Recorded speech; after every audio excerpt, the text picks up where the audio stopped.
Hola,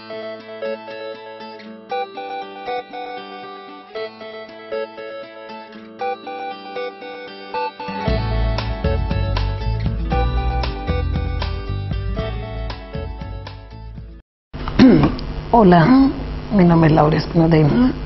Agradezco a Ashmerio haberme invitado.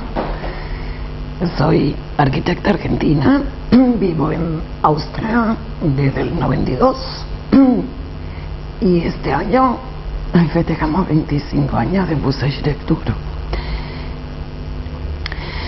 Mi contacto con Ashmerio es a partir de mi actividad como jurado. Me sorprendió la profesionalidad de toda la campaña de comunicación. Nosotros, aparte de estudio de arquitectura, somos una empresa de multimedia y comunicación, también BOA, y realmente creo que este grupo de jóvenes lo está haciendo muy bien. Creo que el éxito que han tenido con esta repercusión internacional tan importante los va a llevar a plantearse nuevas metas para mantener este éxito y, en parte, quizá para seguir respondiendo a lo que se plantearon, que es una pequeña simulación de la realidad de los concursos. Hacer un concurso profesionalmente cuesta mucho dinero. 15.000, 20.000 euros por concurso en un concurso chico, 30.000 euros para arriba en un concurso grande. Entonces, es como que uno tiene derecho, se invierte tanto dinero en saber qué es lo que van a mirar en el trabajo. El segundo tema es, por alguna razón, y ojo que tengo una empresa de multimedia, por alguna razón, la multimedia ha creado máscaras que hacen difícil la evaluación de la realidad. Tal es así que en este momento en el estudio estamos haciendo concursos del Estado en los cuales nos prohíben presentar perspectivas. Se quiere volver a la disciplina, se quiere saber qué es una planta, qué es un corte, qué es una vista. Debo reconocer que como jurado de Ashmerio, por momentos me sedujeron muchísimo las imágenes, pero no tenía la menor idea de si estábamos en Viena, si había una inserción urbana pensada, si había una propuesta pedagógica, si había una relación interior-exterior con el paisaje que cualificara esos lugares de estudio, si ya habían leído las bases, porque en muchos casos parecía que estaban haciendo una ópera en Sydney y no una escuela de música en Viena. Todas esas cosas, cuando me obligan a mí, por ejemplo, a vender un proyecto sin perspectivas, con plantas, cortes y vistas, no me puede pasar. El gran desafío del arquitecto del siglo XXI es aprender a comunicar su disciplina con nuevos instrumentos sin por eso perder lo disciplinar. Entonces, toda esa capacidad de la multimedia, si nos olvidamos cuál es el objetivo, crear espacios para cualificar el medio ambiente, crear espacios que de alguna manera tengan un valor agregado a simplemente la construcción, es como que nos equivocamos de tema. Si comparamos a Viena con Barcelona, por ejemplo, Viena ha decidido un camino muy distinto al de Barcelona. Viena considera que es una ciudad centroeuropea con una alta carga histórica, donde todos los días se duplica la población por el turismo que viene a Viena. Y el turismo que viene a Viena para ver Viena. No viene a Viena para ver arquitectura moderna, pues si quiere ver arquitectura moderna, va a otro lado. Eso hace que en muchos casos el trabajo del arquitecto sea difícil en la actualidad, por cuanto ese palimpsesto que es capas sobre capas sobre capas que tiene que ser la ciudad, también necesita aportes creativos nuestros del siglo XXI. Pero ¿qué pasa? Si el siglo XXI destruye en vez de dialogar con respeto con el entorno histórico, tenemos un problema. ¿Por qué tenemos un problema? Porque Viena no quiere ser Disney World, porque Viena no quiere ser una ciudad escenográfica, sino que quiere ser una sólida ciudad centroeuropea. El segundo tema es que patrimonio histórico no es solo un edificio, también patrimonio histórico son grandes parques y grandes plazas que existen en la ciudad de Viena. El más importante son los parques de Schönbrunn, que se encuentran a las afueras del centro histórico, y en el centro histórico el parque más importante, que es patrimonio histórico, es el Stadtpark. Hay ciertos temas que son fundamentales, que es respeto por la altura, respeto por los árboles, cada árbol es como un ladrillo histórico, respeto por las visuales del entorno, en el sentido de si alguien está mirando un parque y ahora aparece una obra, hay una quinta fachada, hay un respeto por las alturas, hay un respeto por no crear barreras. Todos esos temas hacen que el corsé para encontrar los resquicios de libertad sean difíciles, pero no imposibles. Como arquitecta latinoamericana necesito decir acá estoy, pero con mucho respeto y con mucha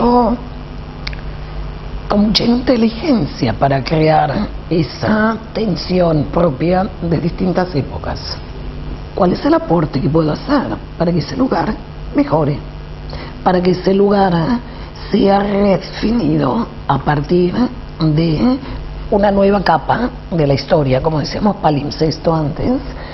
Y esa es una pregunta que no sé cuánta gente se hizo en el concurso. Creo que los dos ganadores son dos posturas totalmente distintas con respecto a esta pregunta.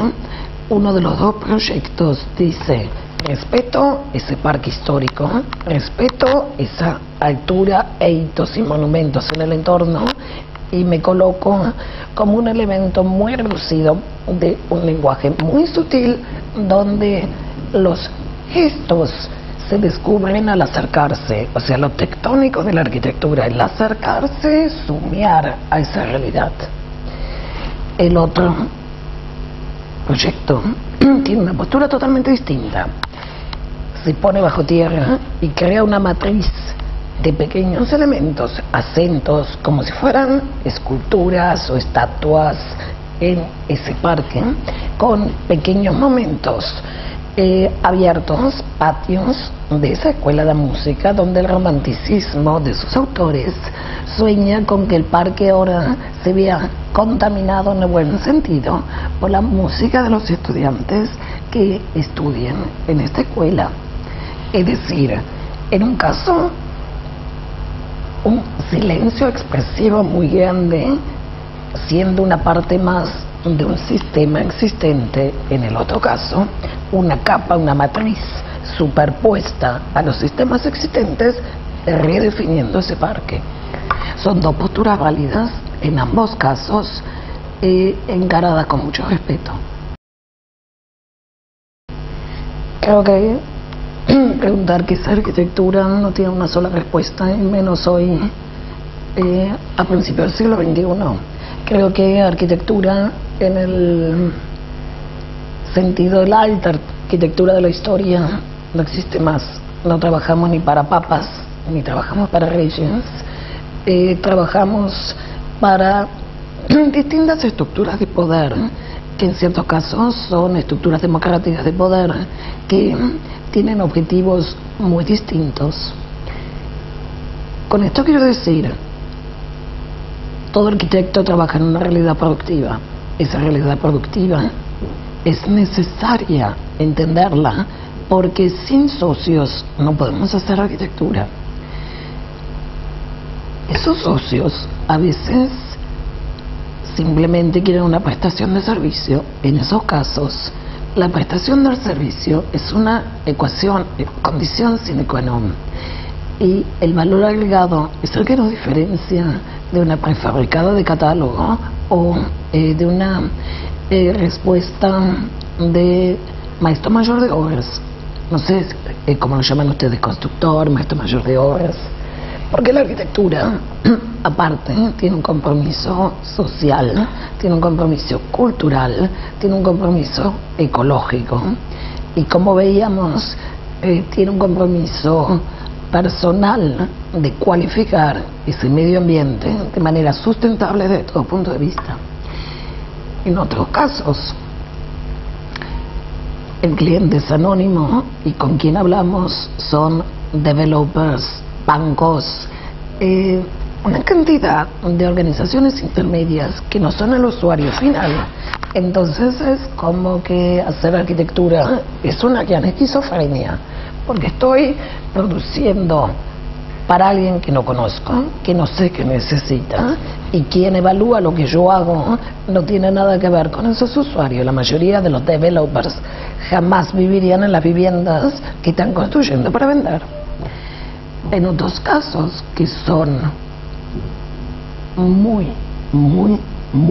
pocos, el arquitecto tiene la suerte de realizar visiones personales.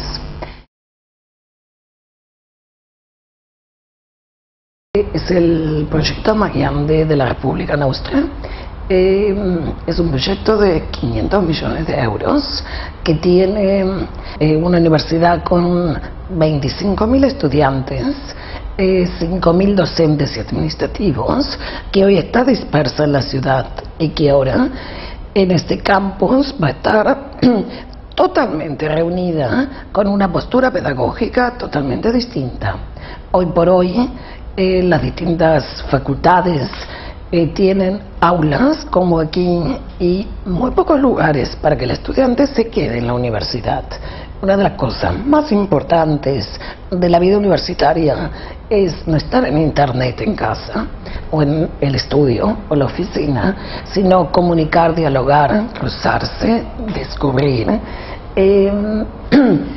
Y es por eso que en este campus para la B1 lo que se está buscando es que solo el 50% sean lugares cerrados y el resto sean lugares muy abiertos, muy dinámicos, que permitan al estudiante alquilar un aula, alquilar un sofá, enchufar su computadora y pasar el día o la noche en la universidad. Esta universidad va a estar abierta en su edificio central, la biblioteca, que es un proyecto que después que nosotros hicimos el master plan, ganó para la parte arquitectónica el estudio de Saadit. Este proyecto está abierto las 24 horas del día, 7 días a la semana, 365 días al año. Tenemos la gran responsabilidad de ver cómo se hace para que ese concepto nuestro de un campus abierto con límites osmóticos, un oasis en la ciudad, sea seguro, no le pongan con el tiempo cercos, que es lo que le pasó a Delft. Todos esos son los temas que uno trabaja desde el punto de vista del master plan. Hemos trabajado con arriba de 100 especialistas de todo el mundo, ingenieros lumínicos, paisajismo, expertos en transporte, expertos en ecología, trabajamos con las napas subterráneas, expertos en señalética, diseñadores industriales, diseñadores gráficos, todo lo que hace a crear un medio ambiente que no esté librado al azar, sino que esté desarrollado integralmente de manera altamente cualificada y altamente sustentable.